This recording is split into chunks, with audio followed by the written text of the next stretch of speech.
Señor presidente y distinguidos miembros de la Comisión de Disciplina de la Universidad Pública de Los Patitos, imaginen una evaluación virtual como un espejo que refleja el verdadero mérito de un estudiante limpio, transparente y basado en esfuerzo personal. Pero cuando ese espejo se empaña con engaño, como el caso de Dionisio Montalvo, no solo se distorsiona la imagen individual, sino que se resquebraja la confianza de toda una comunidad académica. Como abogado de esta universidad, les narraré con claridad y contundencia por qué este procedimiento sancionador no es un capricho, sino una defensa necesaria de la integridad, respaldada por pruebas irrefutables que superan los más estrictos estándares legales. Examinaremos paso a paso cómo estas evidencias, los informes técnicos de nuestras TIC, desvirtúan la presunción de inocencia cumpliendo con los criterios de pertinencia, utilidad y conducencia establecidos en nuestro ordenamiento jurídico para que al final de esta historia vean con nitidez que la justicia exige una sanción proporcional.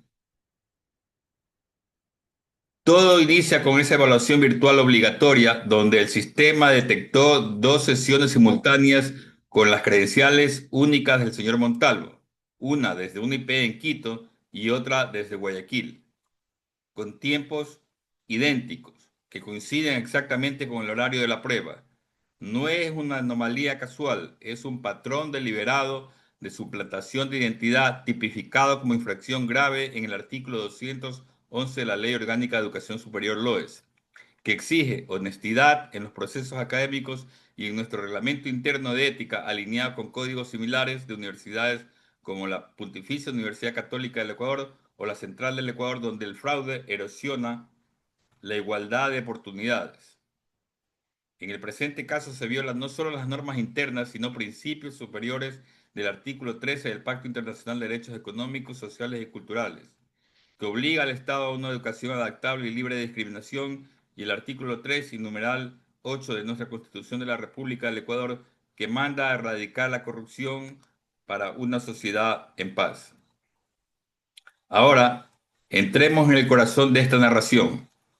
El examen riguroso de las pruebas bajo los estándares del Código Orgánico Administrativo, que en su artículo 97 establece los principios de la prueba en procedimientos administrativos, exigiendo por toda evidencia sea valorada libremente, pero siempre con pertinencia, utilidad y conducencia.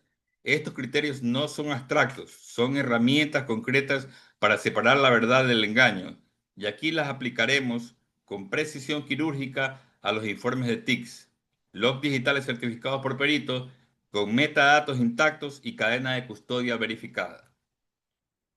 Primero, la pertinencia. ¿Se relaciona directamente esta prueba con los hechos imputados? Absolutamente sí. Los logs no son datos aleatorios, documentan con exactitud la suplantación alegada, mostrando accesos concurrentes desde ubicaciones incompatibles, lo que se vincula de manera innegable al núcleo de la infracción, el uso fraudulento de credenciales para simular presencia en la evaluación, como lo interpreta la Corte Interamericana de Derechos Humanos en su cuadernillo de jurisprudencia número 12, sobre el debido proceso, la evidencia debe ser el meollo del asunto, y aquí lo hace. No hay desvío, solo una conexión directa entre los registros y la conducta prohibida por el artículo 76 de la Constitución de la República de Ecuador, que garantiza presunción de inocencia, pero permite su desvirtuación con pruebas relevantes. Segundo, la utilidad. ¿Sirve esta evidencia para esclarecer los hechos sin ser redundante o superflua? Por supuesto, en un mundo digital donde las evaluaciones virtuales dependen de la autenticidad, estos informes no solo iluminan el qué, sino el cómo, descartando excusas como errores técnicos, por ejemplo, una VPN fallido o malware que no explican IPs geodistantes sin huellas de intrusión.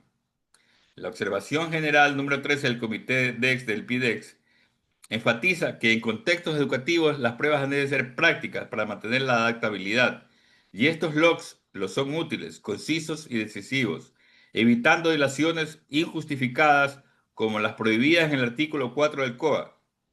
Sin ellos, el procedimiento quedaría en tinieblas, Con ellos se aclara el panorama, fortaleciendo eficacia institucional que manda el artículo 3 del COA. Tercero, la conducencia. ¿Conduce esta prueba a una resolución justa del caso?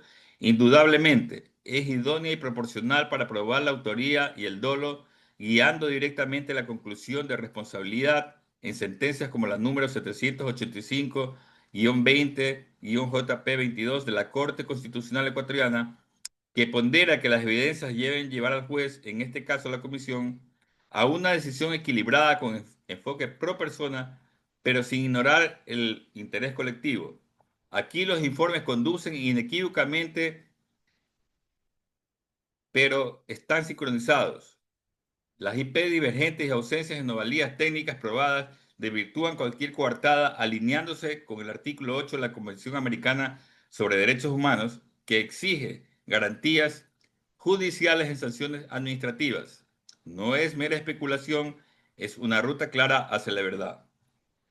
Y ahora, el impacto clave, como estos informes desvirtúan la presunción de inocencia consagrada en el artículo 76, numeral 7, literal 1 de la Constitución de la República del Ecuador, esta presunción no es un escudo impenetrable, es una garantía que cede ante pruebas contundentes como lo ratificado en la Corte IDH en casos como López Mendoza versus Venezuela, donde se exige imparcialidad pero se permite rebatir inocencia con evidencia administrativa sólida. Aquí los logs no dejan margen, demuestran intención, dolo, oportunidad, simultaneidad y medio credenciales únicas, superando el umbral de la duda razonable. Sin ellos, el estudiante Montalvo sería inocente por defecto. Con ellos, la inocencia se evapora, revelando un fraude que atenta contra la interculturalidad y la no discriminación, artículo 11 de la Constitución de la República del Ecuador, ya que privilegia al tramposo sobre el estudiante honesto. Señores de la comisión, este examen no es un formalismo, es la esencia de un procedimiento impecable regido por los artículos 246 a 266 del COA, con notificación oportuna, descargos concedidos y motivación plena. Ignorar estas pruebas sería como permitir que una grieta en la represa crezca hasta inundar todo. Erosiona la confianza, viola el suma causa del preámbulo constitucional y contradice obligaciones estatales del PIDEX para una educación equitativa. Ponderando derechos, el individual de defensa contra el colectivo de integridad académica. La balanza se inclina hacia la sanción temporal proporcional y reparadora. Artículo 16 del COA, sentencia constitucional número 1479-19-JP24. Por ello les pido, con convicción, declaren la responsabilidad de Dionisio Montalvo, ratifiquen la sanción y envíen un mensaje poderoso de que en esta universidad la honestidad no es opcional, sino el fundamento de nuestro futuro compartido. Hasta aquí mi intervención, señores miembros de la comisión. Muchas gracias.